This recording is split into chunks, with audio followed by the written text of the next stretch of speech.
Welcome back. Today we're jumping straight into Leviticus chapter 22. hmm And this chapter, it really dives deep into some incredibly specific instructions, doesn't No, it? absolutely.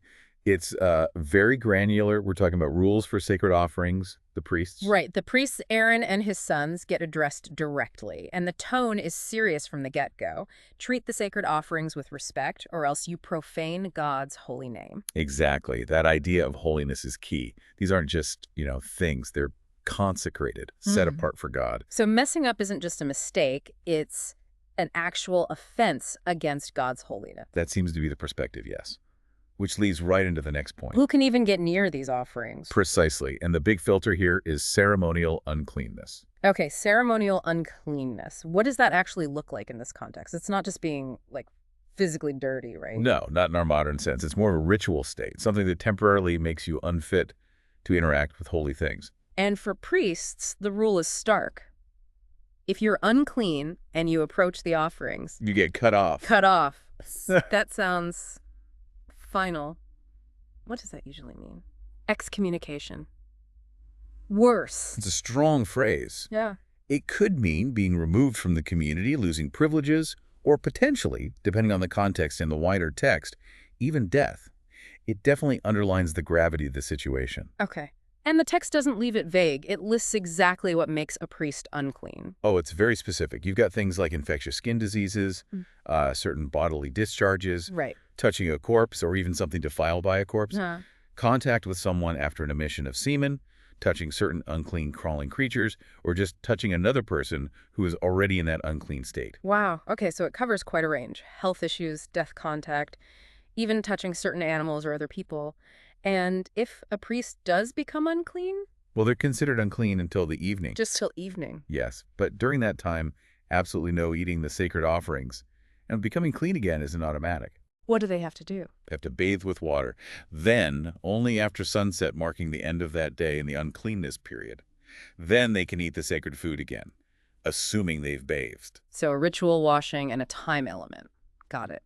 There's also another food rule mentioned, separate from those kinds of contact. Right. Priests can't eat anything found dead, roadkill basically, or anything torn by wild animals. That also makes them unclean. It seems to be about the integrity of the food source itself. Exactly. It all reinforces this idea of maintaining a certain state to interact with the sacred. And the text keeps hammering home the stakes. Avoid guilt, avoid death, don't treat holy things with contempt. And then that line, I am the Lord who makes them holy. Yes, that's crucial. Their holiness, their ability to even be priests and handle these things, isn't their own doing. It's granted by God, and it's maintained by following these rules. Breaking them isn't just breaking a rule, it's seen as contempt for the source of that holiness. Okay, so the priests need to be clean. But the food, the sacred offerings they could eat, wasn't just for them alone, right? Their family was involved. That's right.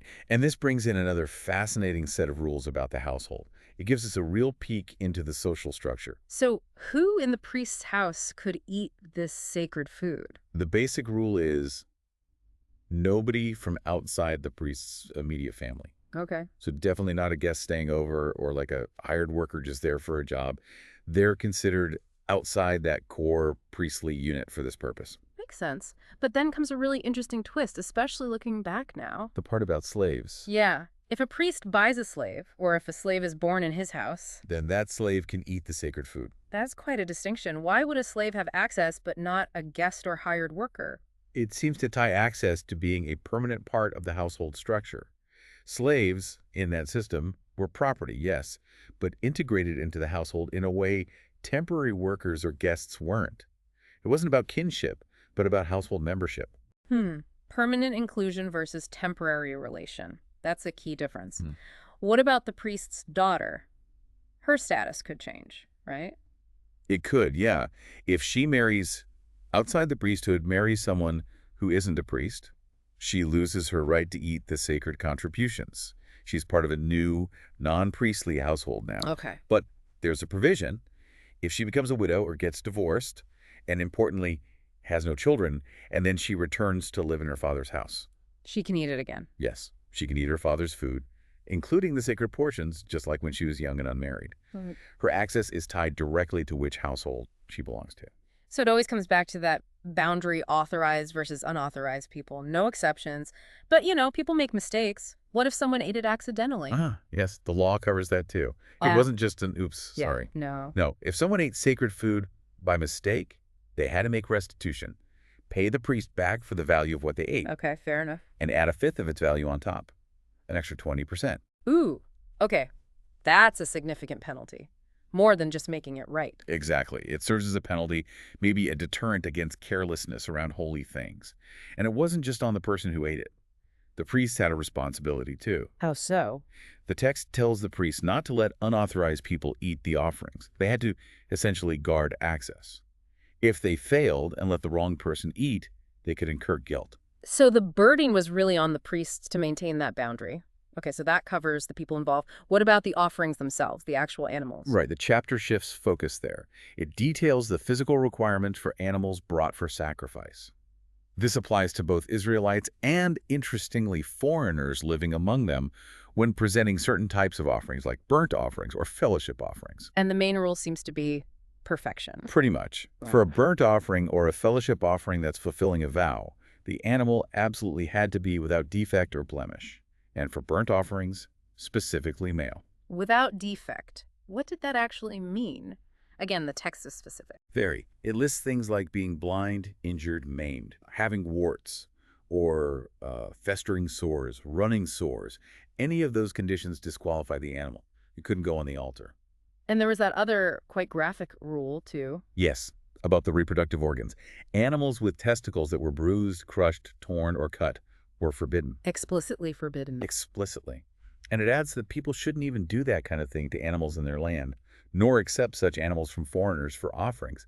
It reinforces this idea of wholeness, physical integrity, being necessary. A powerful emphasis on perfection, especially for those specific offerings like burnt offerings or vows.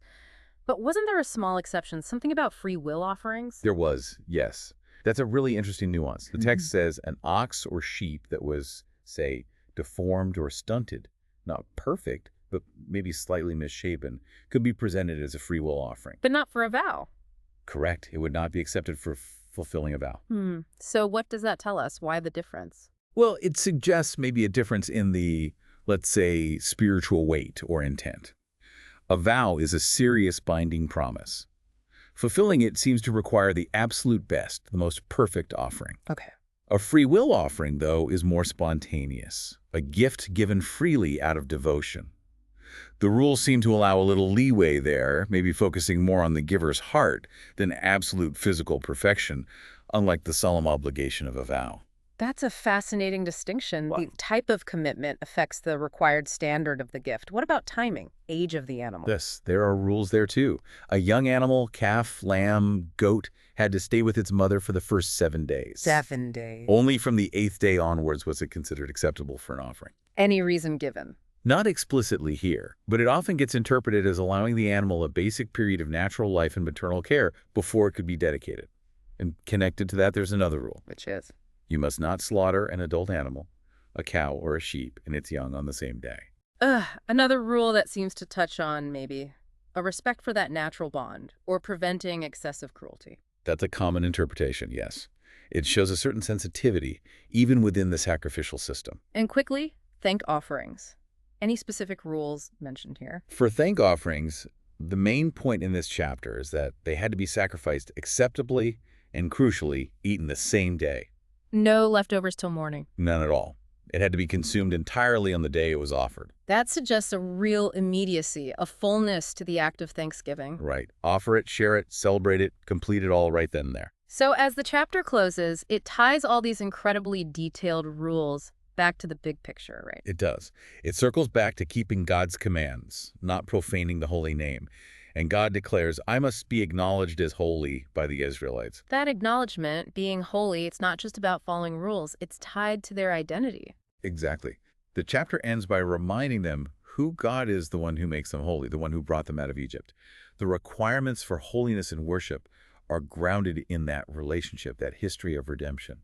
So, stepping back from all this detail in Leviticus 22, what's the takeaway? It feels like we've uncovered this incredibly intricate system. It really is. It's all designed to maintain a very specific understanding of holiness, protecting sacred things, sacred spaces, sacred roles. It shows a worldview where purity, physical integrity, and following precise divine instructions were absolutely paramount for approaching God. Yeah, this deep dive really paints a picture of ancient Israelite worship being, well, highly regulated. From the priest's ritual cleanliness down to the tiniest acceptable blemish on an animal. Or even things like not boiling a kid in its mother's milk, or not slaughtering parent and young together. These details matter. It really does make you wonder about the thinking behind it all. What exactly did defects symbolize? Was it just about physical wholeness or something deeper? And this constant focus on holy versus unclean, how did that actually shape the day-to-day reality for people then?